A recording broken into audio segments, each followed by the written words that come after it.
السلام عليكم حبايبي الغاليين، عاملين ايه؟ يا رب تكونوا بخير وفي احسن حال. كل سنه وانتم طيبين.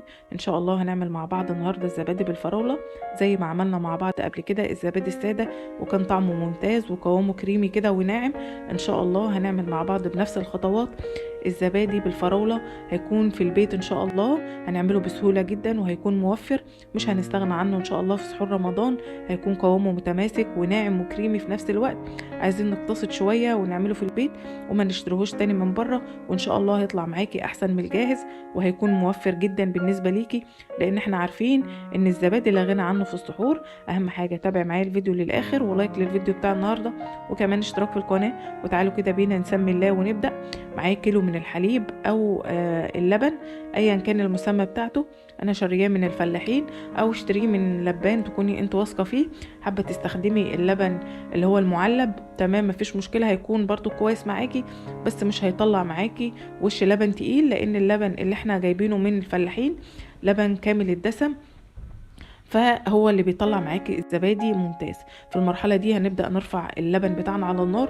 أول حاجة كده نار عالية لبداية الغليان، وأول ما يبتدي يخش في مرحلة الغليان هنهد عليه، أولا علشان ما يفرش مننا ونقدر نتحكم فيه بسهولة وندخله في مرحلة البسطرة بسهولة جدا، وثانيا علشان اللبن ما يتحرقش مننا ويكون في ريحة شياط كده من تحت، لأن لو النار عالية مش هتلحقي ان انت تقلبيه، وكمان مش هتديله وقت كافي ان هو يخش في الغليان. ودي المرحلة اللي احنا محتاجينها في الزبادي بتاعنا، مرحلة البسطرة او مرحلة الغليان، عشان نغليه كويس جدا لمدة 5 دقايق، وبعد كده نركنه على جنب يخش في مرحلة البسطرة بتاعة اللبن، يعني يبدأ يخش في مرحلة البرودة، وهي دي مرحلة قتل البكتيريا اللي موجودة في اللبن او في الحليب. سيبناه على جنب كده بعد مرحلة الغليان، بعد ما فضل يغلي لمدة 5 دقايق سيبناه كمان 5 دقايق على جنب، وهنفضيه في بولة على جنب كده. ونبدأ في كل 5 دقايق نشيل الوش اللي بيظهر على اللبن. حابة تسيبيه تمام، مش مفيش مشكلة، حابة تشيليه زي ما انا بشيله كده علشان الدسم بتاعه هيكون عالي جدا، لان انت شاريه من الفلاحين، فنسبة القشطة اللي موجودة فيه لسه زي ما هي، او الخير اللي موجود فيه زي ما هو. هبدأ كده بعد ما سبت اللبن حوالي ربع ساعة، ابدا ان انا كده انزل صباعي فيه واعد من 1 ل10. قدرت ان انا استحمل حرارة اللبن تمام، يعني لمدة 30 دقيقة. او ممكن لو عندك ترمومتر وحابة ان انت تقيسي، هيكون درجة الحرارة بتاعته 37 بالظبط، 37 بالظبط، هو هيطلع معاكي ممتاز. هبدأ كده ان انا اشيل 3 كبشات او 3.5 كده على جنب، علشان ابدأ اعمل فيهم الخميرة بتاعت الزبادي. وهستخدم للخميرة جيلي اي نوع عندك بقى، بس اهم حاجة يكون بالفراولة. هاخد معلقتين كده بالظبط، والمعلقة بتاعتي مش معلقة الاكل، لا معلقة صغيرة شوية، لا هي بتاعت الشاي ولا هي بتاعت الاكل، المعلقة المتوسطة. وهبدأ ان انا اخد معلقتين، وكمان هنزل عليهم بعبوة من الزبادي بالفراولة، اي نوع انت حابه تستخدميه مفيش مشكله. حجم العبوه 75 زي ما انتم شايفين مكتوب عليها. هبدأ ان انا انزل بالعبوة بتاعتي كلها وادوبهم كلهم في اللبن بتاعي. وزي ما قلتلك اللبن لو هتستخدميه زي دمعة العين كده، ان انت تقدري تستحملي حرارته. لو اللبن سخن معاكي هيقطع منك بسهولة جدا، اول ما تضيفي عليه الخميرة بتاعتنا هيقوم قاطع معاكي. لكن لو اللبن مظبوط وقوامه او السخونية بتاعته مظبوطة، هتلاقي المراحل ماشية معاكي مظبوط. ال3 مراحل، اول حاجة غلية اللبن وبسطرته، تاني حاجة هنعمل الخميرة ونضيفها على الزبادي، تالت حاجة هنعمله الحضانة. وبالطريقة دي سهلة وبسيطة جدا، مش هياخد معاكي وقت ولا حاجة، وهيكون ممتاز معاكي. هبدأ ان انا ادوب الزبادي والجيلي بتاعي في اللبن في الاول خالص. في الخطوة دي ممكن تستخدمي المضرب اليدوي او الخلاط، بس صدقيني هو مش محتاج او الهاند بلندر. بس في الخطوة دي صدقيني سهلة جدا، ومش هياخد معاكي وقت خالص، وهيكون جاهز معاكي.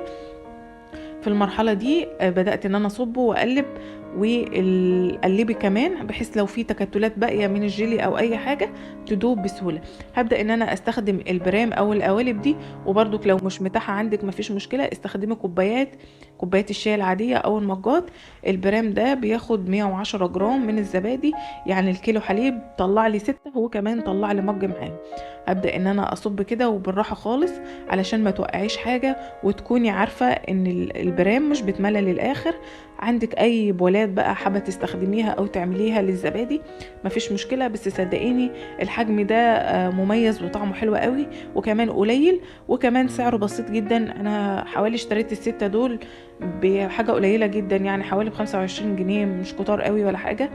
ولو جيتي تحسبي برضو سعر الزبادي هيكون مش مكلف معاكي، وهيكون طعمه حلو قوي احسن من زبادي الشركات اللي انت بتعمليه او اللي انت بتشتريه من بره، وبيكون سعره غالي جدا وبيكون مكلف عليكي.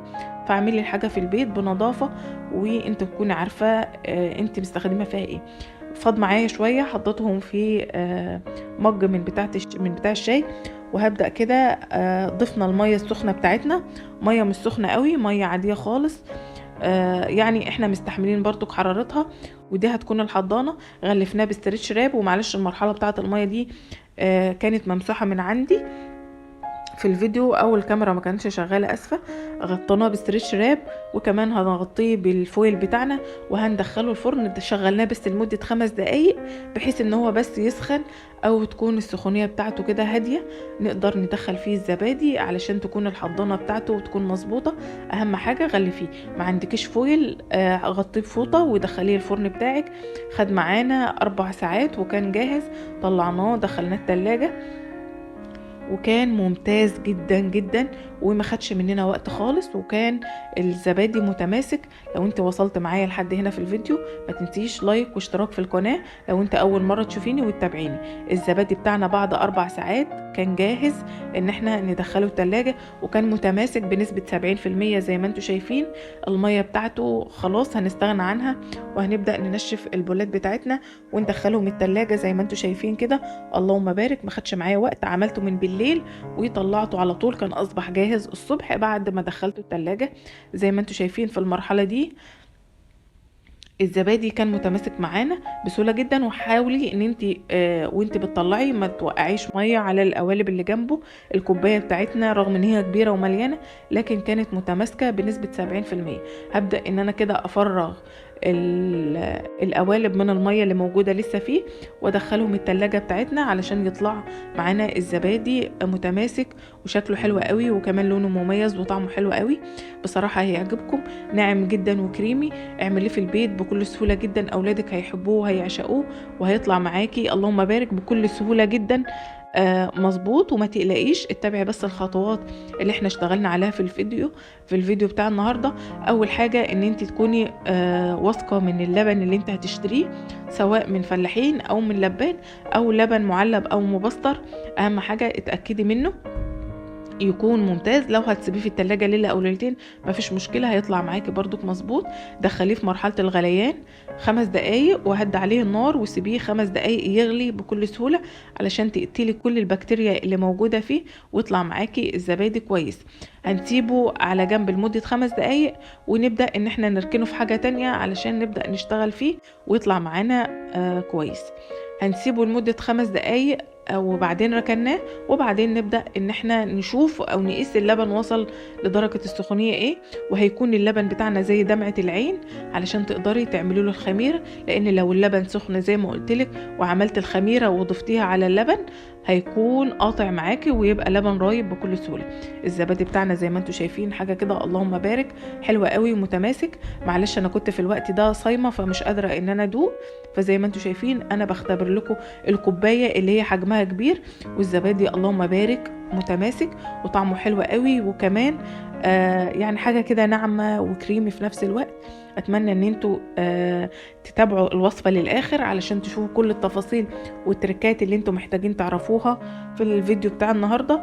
والفيديو بتاع الزبادي السادة هسيبه لكم ان شاء الله في صندوق الوصف، وهتلاقوه في اخر شاشة النهاية ان شاء الله علشان تتابعوه للاخر ويطلع ممتاز معاكم وتعملوه بنفس التجربة ونفس الوصفة. اتمنى ان انا ما كنتش نسيت اي حاجة خاصة خالص بالفيديو علشان تتابعوه وتعملوه للاخر.